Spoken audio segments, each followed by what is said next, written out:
परम मित्र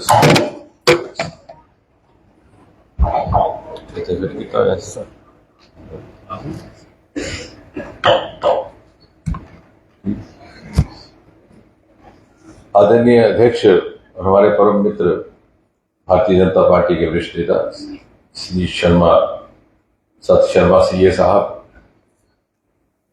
पूर्व उप मुख्यमंत्री कविंद्र गुप्ता जी, भारतीय जनता पार्टी के राष्ट्रीय मंत्री डॉक्टर नरेंद्र सिंह जी, हमारे विधायक मित्र विक्रम जी, युद्धवीर जी, हमारे एक और पुराने साथी मुनीष शर्मा जी, इस तरफ महिला मोर्चा की हमारी अध्यक्ष और हमारा युवा मोर्चा का अध्यक्ष अरुण प्रभात जी। अच्छा, तो ये लगता है कि थोड़ी सी आपकी भी गतिविधि देखते कि इस तरह से संसद चली है, लेकिन अरुण जी ने हमें उसकी मोहलत नहीं दी। और ये भी मन था देखने को कि आपने जो वाकई जो संसद चलती है, जैसे सत्र चलता है, उसको लाइव टेलीकास्ट करते तो कितने उनमें से गुण सीखे और कितने अवगुण, क्योंकि अक्सर अवगुण जल्दी अपनाने को दिल करता है, चाहे वो वेल में आकर के हंगामा करना हो या एक दूसरे को गाली देनी हो सकता है हम पुराने स्कूल ऑफ थॉट के हैं, लेकिन जब मैं पहली बार संसद बना तो मुझे अरुण जेटली जी ने कहा था कि जब मैं आया था तो मुझे अडवाणी जी ने कहा था कि विषय पे बात करना, व्यक्ति पे ना करना। और मुझे तसल्ली है कि परमात्मा के आशीर्वाद से मैं विषय पर ही रहा और इससे भी गुजारा हो गया, यानी we proved a point that व्यक्तिगत टिप्पणी ना करने से भी सफल संसदीय दायित्व निभाया जा सकता है, और कई बार बड़े प्रभावी ढंग से। बहरहाल, जैसा कि अभी अध्यक्ष जी ने भूमिका रखी, आज का ये शीर्षक इमरजेंसी को लेकर के है और ये सभा युवाओं को समर्पित है। और मुझे लगता है कि भारतीय जनता पार्टी की ओर से जो 3 दिवसीय ये देशव्यापी अभियान प्रारंभ किया गया है, उसके पीछे का मूल उद्देश्य भी यही है कि बात आप तक पहुंचे। 50-60 साल में पीढ़ी बदल जाती है, बहुत से लोगों को इस बात का एहसास ना होता, और बहुत सारे ऐसे भी तत्व हैं कि चाहेंगे कि इसका एहसास ना हो। और इसलिए सबसे पहले ये सवाल उठता है कि हमें इमरजेंसी की ये चर्चा करने की आवश्यकता क्या है। जैसे अभी सर जी बता रहे थे कि किस प्रकार की यात्राएं में हमारे बीच में यहाँ बैठे पंडित चंद्रमोहन शर्मा जी एडवोकेट हमारे सामने हैं, जिन्होंने वो यात्राएं झेली। तो अगर इतना दुखदाई कालखंड था तो उसको भुला क्यों नहीं दिया जाता। तो अहमद फराज का शेर है कि ये बिनाम सा दर्द थम क्यों नहीं जाता, जो बीत गया है गुजर क्यों नहीं जाता। तो फिर हम बार बार इसको याद क्यों कर रहे हैं। युवाओं के मन में यह सवाल आना चाहिए कि साहब हमारे युग में तो ऐसा हुआ नहीं, तो भले कोई और कुशल में बात की जाए। तो याद इसलिए कर रहे हैं, अंग्रेजी में कहावत है, don't white wash the stigma lest we forget. नहीं हो जा रही है ताली बजाने की, वैसे आप दबा भी सकते हैं पार्लियामेंट में बैठे हुए। That is in keeping with the parliament norms.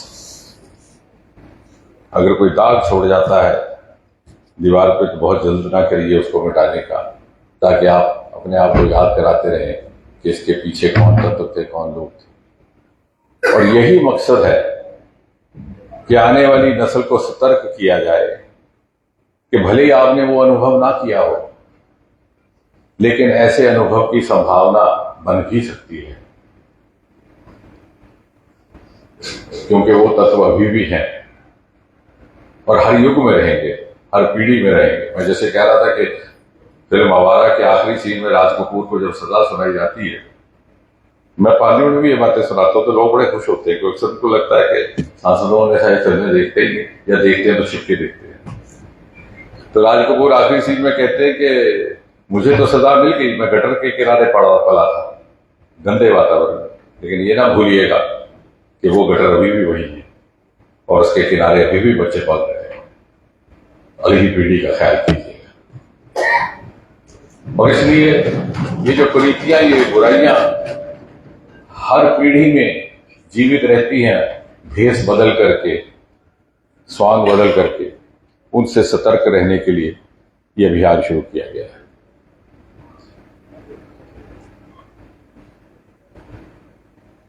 उन्नीस 1975 से लेकर के 1977 के कालखंड में क्या क्या यात्राएं हुई, कितने लोगों को हिरासत में ले लिया गया, कितनों पर लाठियां बरसी, कितनों की नसबंदियां हो गई।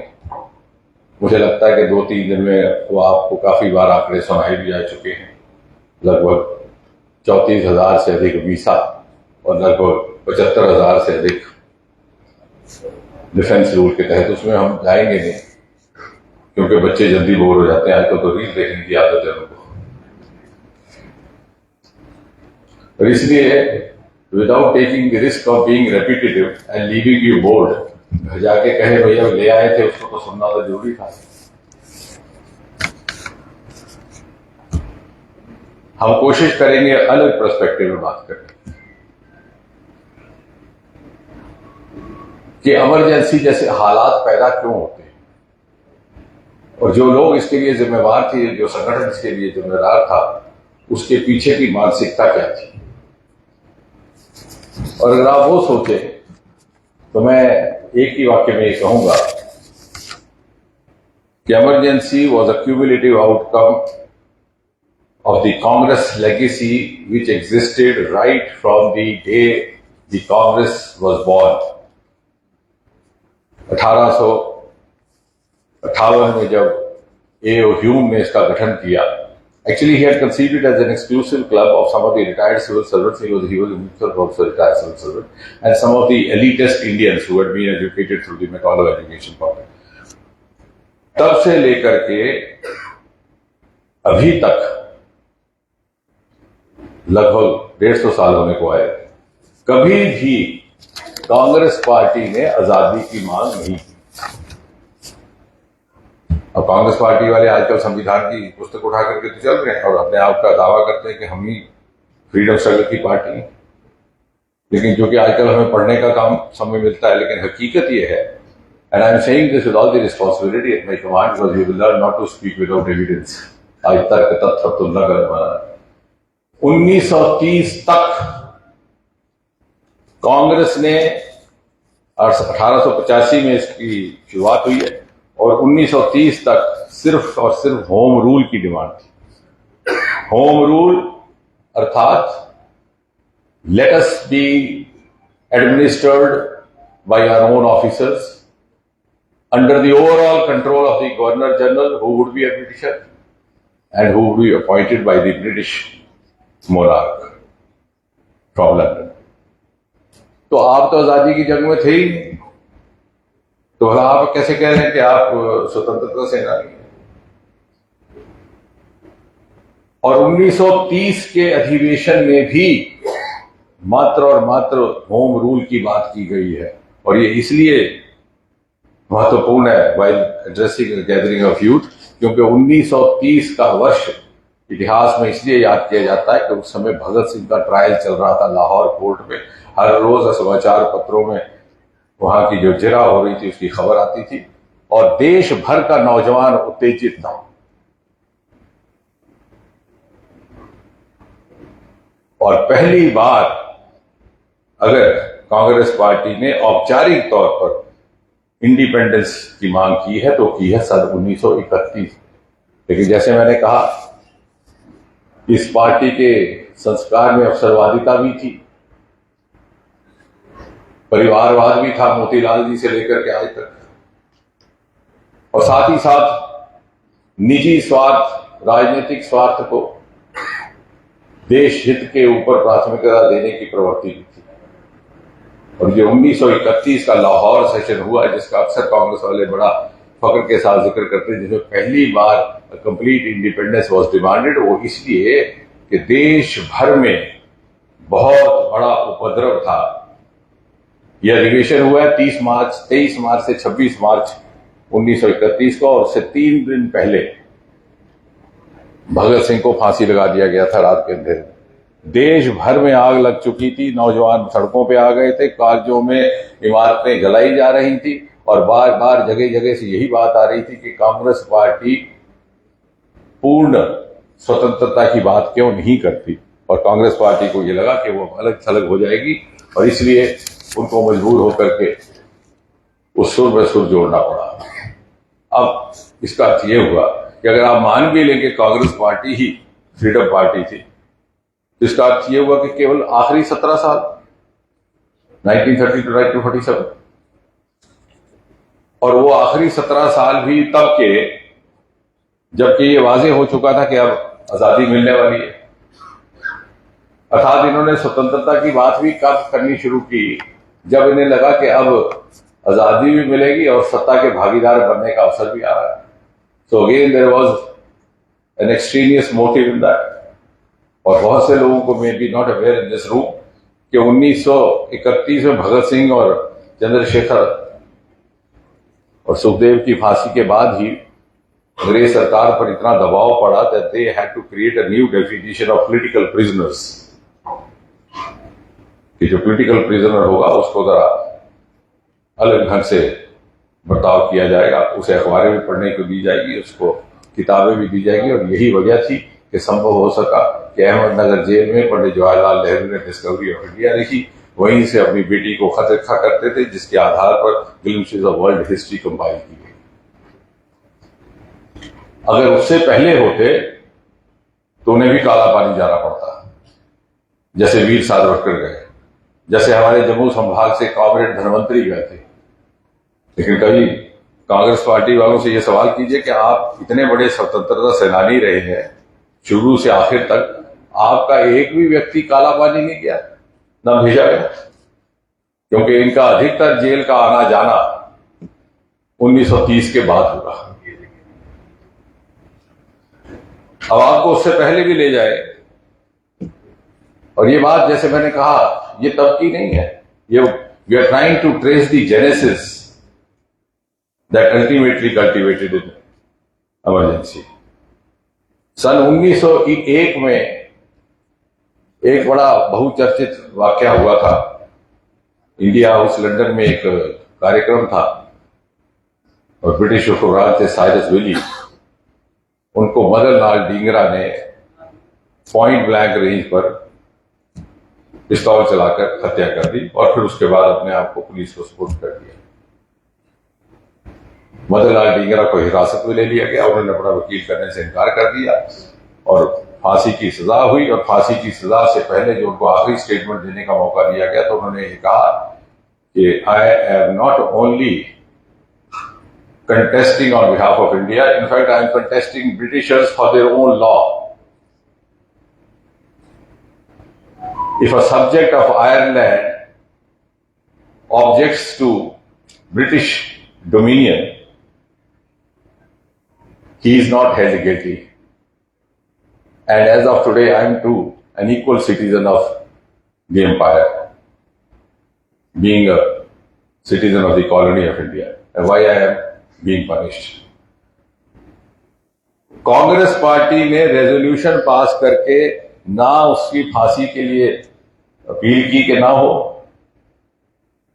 ना ही फैसले का विरोध किया, बल्कि उलट resolution was passed condemning the act of Madan Lal Dhingra, and unfortunately Mahatma Gandhi also supported that.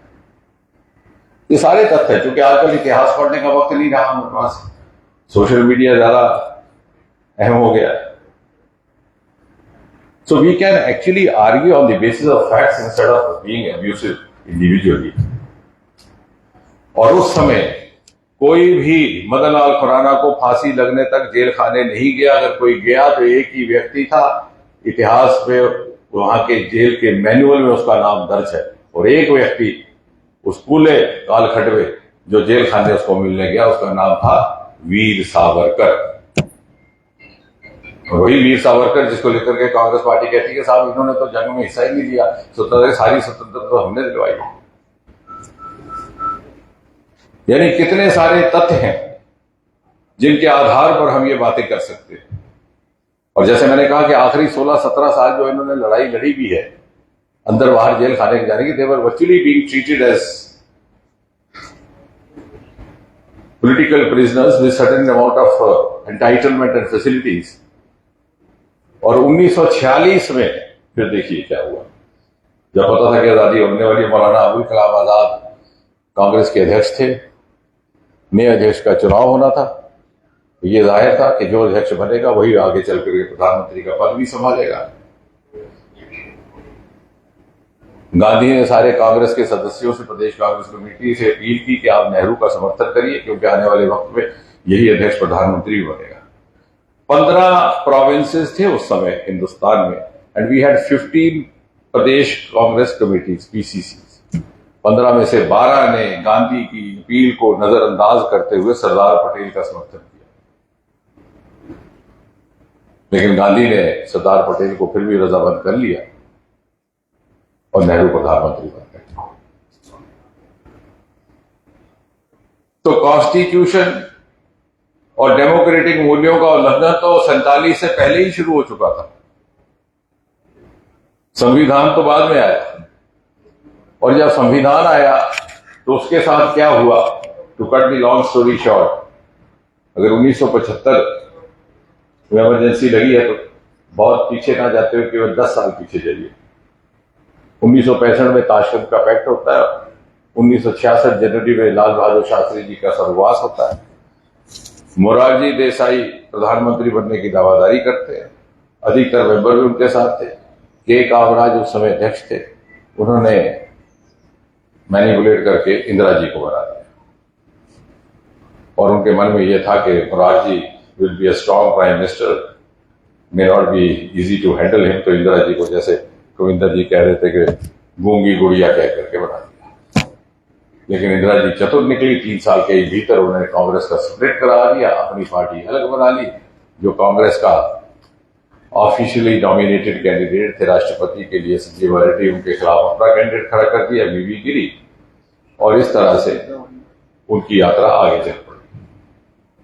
और उनकी खुशकिस्मती कि 1971 में जंग हुआ बांग्लादेश का, और उनका रुतबा एकदम बुलंद हो गया। लेकिन 2 साल 3 साल के ही भीतर इतना अधिक रिजेंटमेंट उनके खिलाफ पार्टी के भीतर भी और जनता में भी आना शुरू हो गया कि she started feeling insecure, and the proclamation of emergency was also linked to the deep sense of insecurity in the mind of the then prime minister mister Gandhi. उनके आगे पीछे चापलूसों का जब बैठा था, अध्यक्ष बना दिया देवकांत बरुआ को, जिसने कहा कि Indira is India and India is Indira, और सारी कमान संजय गांधी को दे दी। पीएन अक्सर लिखते हैं कि जो उनके प्रिंसिपल सेक्रेटरी थे कश्मीरी पंडित बोलते, वो लिखते हैं कि she was absolutely blind as far as this boy was concerned, और इसी वजह से बाद में उन्होंने किनारा कशी भी कर ली।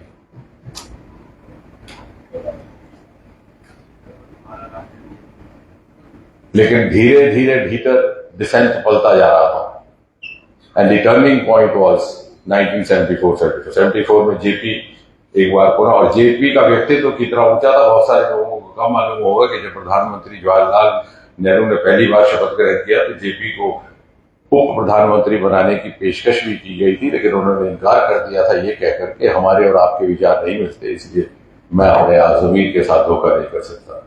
और यही बात कहकर के बाद में श्यामा प्रसाद मुखर्जी ने भी 1950 में इस्तीफा दिया था। वो जेपी एक बार फिर से प्रकट हुए, उन्होंने एक मूवमेंट शुरू की 1974 में, गुजरात और बिहार की मूवमेंट, जिसको यहां प्रदर्शनी में दिखाया गया, student movements. And the turning point was 1975, जबकि इलाहाबाद हाई कोर्ट ने मिसेस गांधी के खिलाफ जजमेंट दे दिया, और जजमेंट के तुरंत बाद, क्योंकि जजमेंट तो खैर 12 जून को हुआ था, उसके कुछ ही दिन बाद 25 और 26 की रात को राष्ट्रपति फखरुद्दीन अली अहमद को रात को नींद से जगा करके इमरजेंसी की घोषणा हुई। उसके पहले दिन रामलीला ग्राउंड में बहुत बड़ी सभा हुई थी। एक बालक के रूप में पहली बार हमें भी वाजपेयी जी को प्रत्यक्ष रूप से सुनने का वहीं पे मौका मिला और हम सब प्रभावित हुए थे, क्योंकि इमरजेंसी की एक ये बहुत बड़ी खूबी थी कि इसने बहुत सारी शख्सियतों को उजागर किया। जेपी को एक नए अवतार में, और जेपी का ये भी कहना था कि मेरी बहुत सारी धारणाएं, गलतफहमियां बदलती रही और जैसे बाकी दुनिया में भी बदली। उन्होंने कहा कि मुझे जनसंघ और आरएसएस के बारे में जो मेरी सोच थी वो बदल गई।